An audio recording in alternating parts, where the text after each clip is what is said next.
Say you can shell out a big deposit to rent a super luxury car, but right before the big day comes, you may not get your fancy pants car, and you may not even get your deposit back.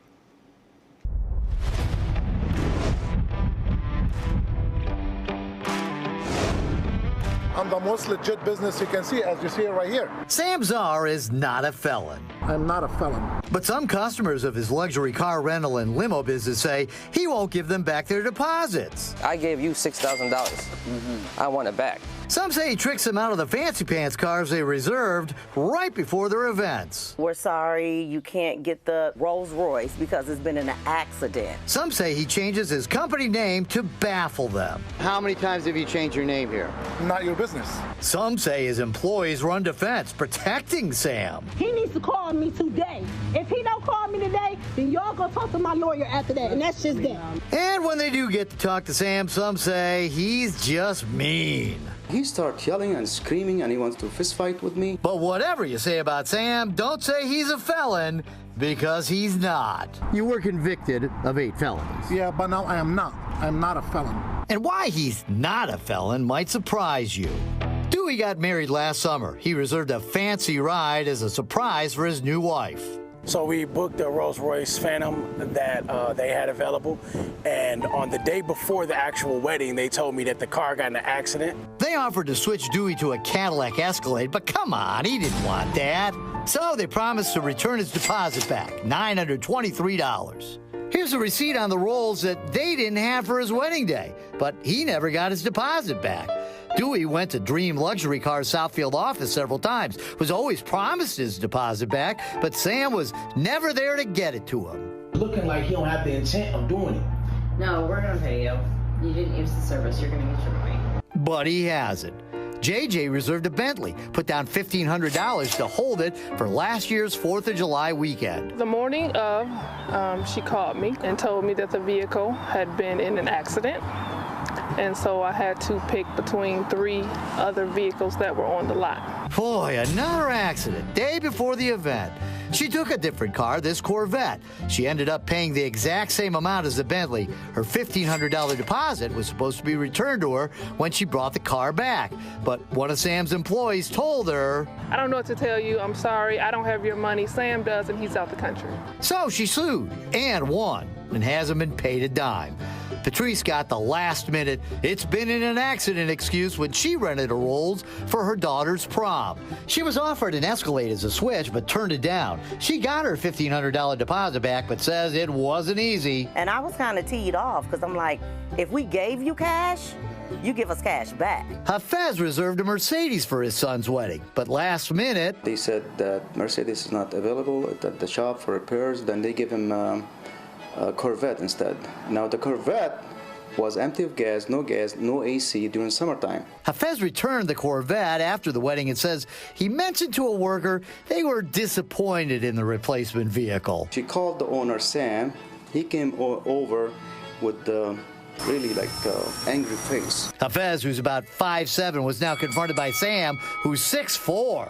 He was ready to do damage to me. I had to hold the phone way out here. I mean, it was ridiculous. Amy says Sam went crazy on her as well over the phone. He started screaming at me. You've been calling for 3 days. Leave us alone. Go to hell, and hung up on me. Amy was complaining because she paid for a high-end package for her daughter's wedding. There was no red carpet, no champagne, and the driver was in a Hawaiian shirt.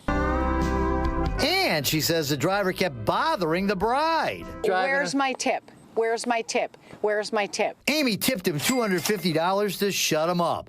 Tyrone says his driver was even worse. When the Rolls Royce arrived, before we even left the hotel, he told me, before I leave this spot, I need $60 for the tip up front. So I gave it to him. Then we went, she took us to the venue. And my wife told me that he did the same thing to her.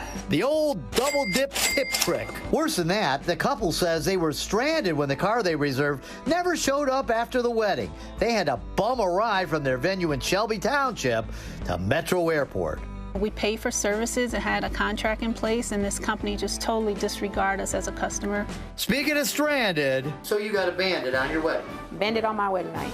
Nichelle and Wayman hired a party bus to carry the wedding party to their ceremony on Belle Isle. The bus showed up 2 hours late. After the bus got there, he decided he was not pulling off until he seen me and got a $250 tip. Nichelle says then the driver left the island early, and everyone was stranded. I was supposed to be happy. I shouldn't have been standing in the middle of Belle Isle at the Dawson Museum crying on my wedding night because I don't have a ride home, and my grandmother is 87 years old, sitting on her walker tired, and she don't have a way home. Nichelle went to the business to get her money back, but was always told Sam was out of town. I want he'll be back today. No, I'm sorry. I mean, it's not going to be today.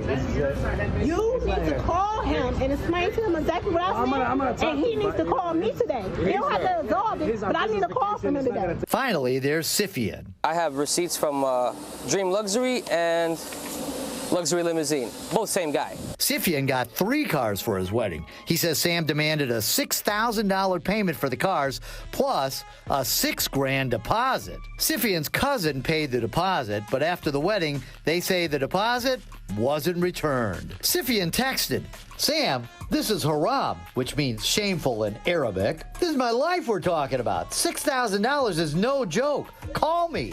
Sifian has waited nearly 3 years for the $6,000.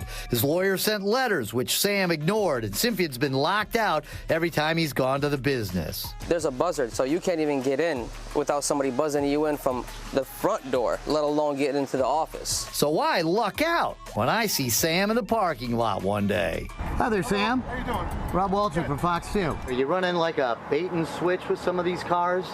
Bait and switch? What do you mean bait and switch? I explained to Sam about Dewey, Hafez, Patrice, and JJ, who all put deposits on super luxury cars, but were told at the last minute those cars weren't available. I show him the judgment JJ got for not returning her deposit, even though she took a Corvette when she'd reserved a Bentley. But Sam's not worried. She sued the wrong company. We are Dream Luxury Car Rental. It used to be Detroit Luxury Car Rental. This is a Dream Luxury Car Rental. That's why we didn't go to court.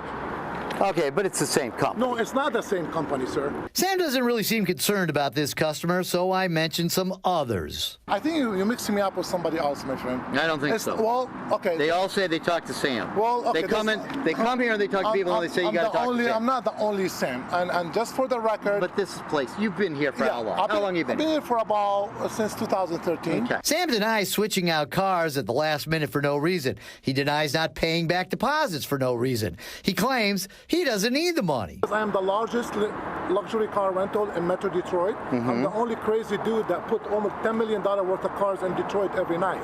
And speaking of crazy, he even denies getting crazy mad at customers like Hafez. He said you threatened him. He said you balled up your fists and threatened him and you were going to fight him. And me? Yeah. Why would I do that? I don't know. When I started investigating Sam had a big criminal record. He was involved in a fraud scheme. 10 years ago, a judge found him guilty on 7 counts of taking money under false pretenses, involving tens of thousands of dollars, and trying to pass a false vehicle title.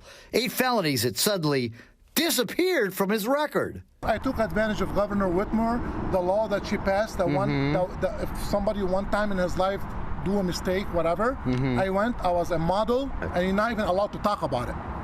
Well, I can talk about it. And I will. The law signed in 2020 says no more than 2 felonies can be expunged. Sam was convicted of 8 felonies. But indeed, they appear to be off his record now. Sam says he's a changed man and wants to make his customers happy. And you'll give money back to the people if they deserve it. 100%. Okay, all right. And with interest. But Sam's taken me for a ride. I gave Sam the phone numbers and details of all the customers mentioned in this story. That was 3 weeks ago. Not one has told me Sam paid them back or even apologized. I'm not a felon. Yeah, Sam, you may not be a felon, but you are in the Hall of Shame. Now, I got to tell you, I thought Sam might do the right thing. He did call a few of the customers, and hopes were high, but I spoke to all of them yesterday, and they say Sam didn't help any of them.